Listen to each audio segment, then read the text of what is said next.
അള്ളാഹ് നിന്നെ പൊരുത്തപ്പെടുവോ? റബ്ബ് നിന്നെ വെറുതെ വിടുവോ? ഒരാളെ കുറിച്ച് എന്തെങ്കിലുമൊക്കെ പറഞ്ഞുണ്ടാക്കിയിട്ട് എടാ അറിയോ, ലോകത്ത് ഏറ്റവും വലിയ ആക്ഷേപം കേൾക്കേണ്ടി വന്നത്, ഏറ്റവും വലിയ കുപ്രചരണം കേൾക്കേണ്ടി വന്നത്, ഏറ്റവും വലിയ തെറ്റിദ്ധാരണ പരത്തിയത് റഹ്മത്തുൽ ലിൽ ആലമീൻ മുഹമ്മദുർ റസൂലുള്ളാഹ് അശദ്ദുൽ ബലാഇ അൽ അംബിയാ, ഏറ്റവും കൂടുതൽ പരീക്ഷണം അമ്പിയാക്കൾക്കാണെന്നല്ലേ റസൂലുള്ളാഹ് പറഞ്ഞത്. പിന്നെ ഔലിയാക്കൾക്കാണ്, അവരോടടുത്തവർക്കാണ്, അടുത്തടുത്തവർക്കാണ് പരീക്ഷണം കൂടും. അറിയോ, റസൂലുള്ളാഹ് രംഗപ്രവേശനം നടത്തിയപ്പോ അൽ അമീൻ എന്നറിയപ്പെട്ടിട്ടില്ലായിരുന്നു.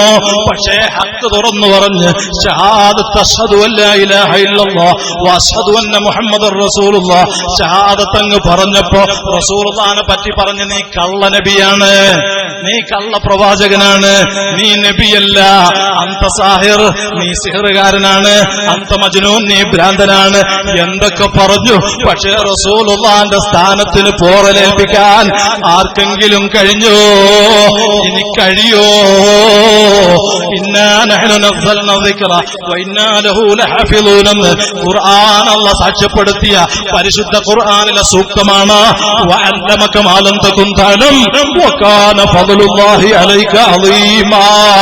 വലിയ ബഹുമാനത്തിന്റെ ഉടമയാണ് തങ്ങളെ കുറവാക്കിയവര് പരാജയപ്പെട്ട് കുറഞ്ഞു പോകുന്നല്ലാതെ തങ്ങളെ ബഹുമാനത്തിന് മങ്ങലേൽപ്പിക്കാൻ ഇലാ യൗമിൽ ഖിയാമ ഒരാളെ കൊണ്ടും സാധ്യമേ അല്ല.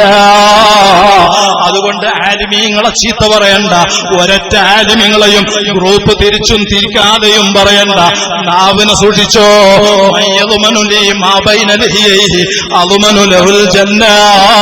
നാവ് കൊണ്ട് തെറ്റ് ചെയ്യൂല, ഈബത്ത് പറയൂല, ഫിത്ന ഉണ്ടാക്കൂല, ഫസാദ് ഉണ്ടാക്കൂല, ആലിമീങ്ങളെ ചീത്ത പറയൂല, തങ്ങന്മാരെ ബഹുമാനം കുറക്കൂല, ഒരാളെയും പരിഹസിക്കൂല, ഒരാളെയും നിസ്സാരപ്പെടുത്തൂല, ഒരാളെയും കുറവാക്കൂല, ഈ നിലക്ക് കള്ളം പറയൂല എന്ന് ഉറപ്പിക്കാൻ ധൈര്യമുള്ള മുസ്ലിം പുരുഷന്മാരുണ്ടോ?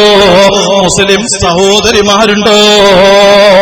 അവർക്ക് സ്വർഗമുണ്ടെന്നാണ് തങ്ങൾ പറഞ്ഞത്. അതേപോലെ വമാ ബൈന റിജ്ലൈഹി, രണ്ട്